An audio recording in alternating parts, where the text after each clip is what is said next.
আসসালামু আলাইকুম, আমি ফাহিম মুনাইম। এখন আমরা দেখব কিভাবে পাথফাইন্ডার টুল কাজ করে।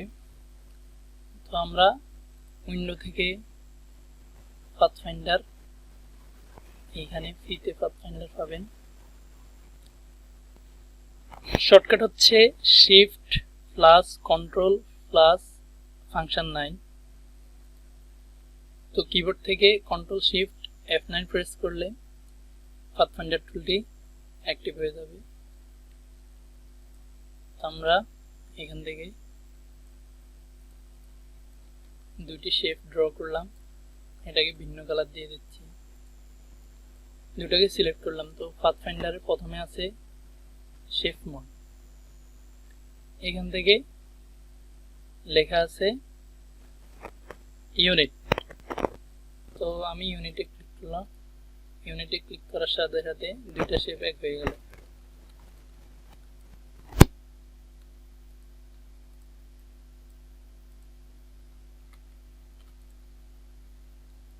তারপর অপশন আছে মাইনাস ফন্ট, বুঝতে পারছেন মাইনাস ফন্ট মানে সাবস্ট্রাক্ট, বিয়োগ হয়ে যাবে। তো এখানে একটা জিনিস ফলো করবেন, যে শেপটি উপরে থাকে ওইটা গায়েব হয়ে যায়, যে শেপটি উপরে থাকে ওইটা কি, ওইটা গায়েব হয়ে যাবে। তো আপনি যে শেপটাকে কাটতে চান অবশ্যই ওই শেপটাকে নিচে রাখবেন। আমি নিচের শেপটিকে কাটতে চাই, সেজন্য লাল শেপটিকে উপরে রাখলাম, সবুজ শেপটিকে নিচে রাখলাম। দেন এখান থেকে মাইনাসে ক্লিক করলাম, এখানে লেখা আছে, আপনারা নেওয়ার সাথে সাথে লেখা উঠবে মাইনাস ফন্ট, দেন সিম্বল দিয়ে বুঝিয়ে দেবে কাজটা কি।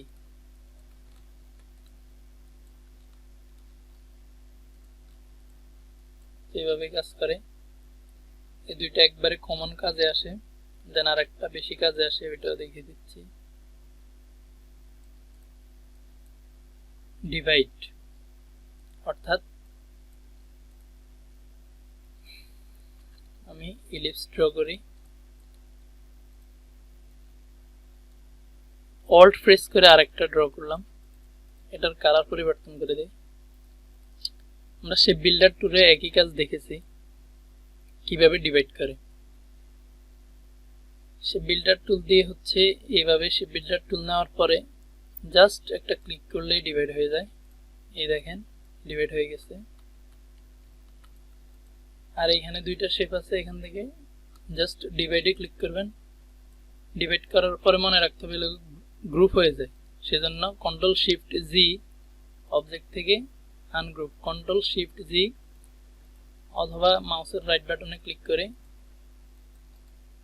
আনগ্রুপ করে নেবেন, গ্রুপ থাকা অবস্থায় আনগ্রুপ করে নেবেন, দেন ডিভাইড হয়ে যাবে। এটা কেয়ারফুলি মনে রাখতে হবে, আনগ্রুপ করা ছাড়া ডিভাইড হয় না, মানে ডিভাইড হয়ে এগুলা গ্রুপ হয়ে থাকে। তো আমরা অনেক সময় বলি ডিভাইড হয় না, তো আই হোপ আপনাদের মনে এই বিষয়ে আর কোনো সংশয় থাকবে না। ডিভাইড করার পর আনগ্রুপ করে নেবেন। তো এই তিনটা একবারে কমন কাজে আসে। এখান থেকে আরো কিছু কাজে আসে, যেমন আমি শেপগুলোকে পূর্বের অবস্থায় ফিরিয়ে নিচ্ছি। এই দুটোকে সিলেক্ট করলাম, দেন এখান থেকে ইন্টারসেক্টে ক্লিক করলাম, অল্ট প্রেস করে ক্লিক করলে হবে, আর নরমালি একটা ক্লিক করলে হবে। তো দেখতে পাচ্ছেন দুই পাশের শেপ গায়েব হয়ে গেছে, মাঝখানে যে অংশটা কমন এটা রয়ে গেছে। ঠিক এর পাশেরটা বিপরীত, সিম্বল দেখেই বুঝতে পারছেন, এক্সক্লুড। এখানে অল্ট প্রেস করে ক্লিক করতে পারেন অথবা নরমালি একটা ক্লিক করলেই হবে, অবশ্যই দুটো শেপ দুটোকে সিলেক্ট রাখা অবস্থায়। তো দেখতে পাচ্ছেন মাঝখানের অংশ মাইনাস হয়ে গেছে। এটা ডিভাইড, এখন এটা ট্রিম।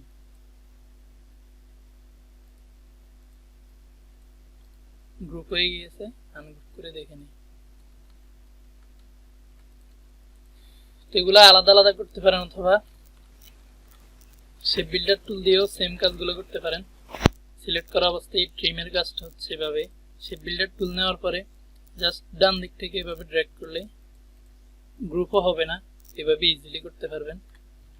কিন্তু এখানে আলাদা সেপারেট একটা অপশন আছে, তো ট্রিমে ক্লিক করলে এটা গ্রুপ হয়ে যাবে, অথবা আপনারা আনগ্রুপ করা ছাড়াও করতে পারেন।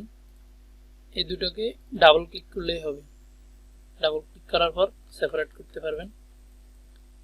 ডাবল ক্লিক করলে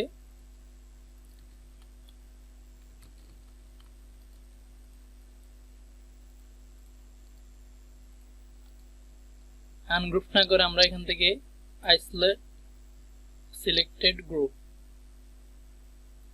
এখানে ক্লিক করলেই আমরা এটা করতে পারবো, অথবা ডাবল ক্লিক করলেই হবে। আনগ্রুপও করা যেতে পারে।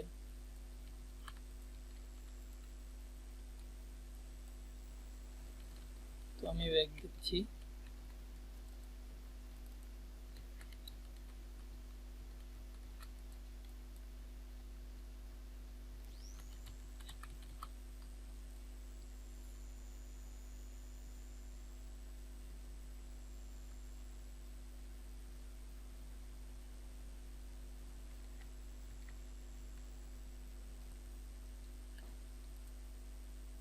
তো নতুন হিসাবে যে টুলসগুলো অধিক ব্যবহৃত হতে পারে আমি সেগুলো দেখিয়েছি।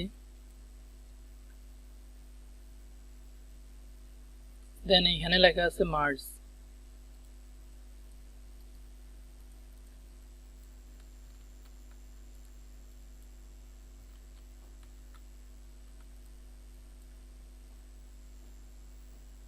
ক্রপ,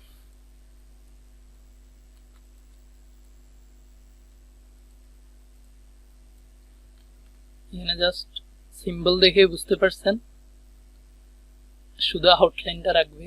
তো আমরা যদি সেটার আউটলাইন রাখবো দুইটা শেপের, জাস্ট আউটলাইনটাই আছে, বাকিগুলো চলে গেছে।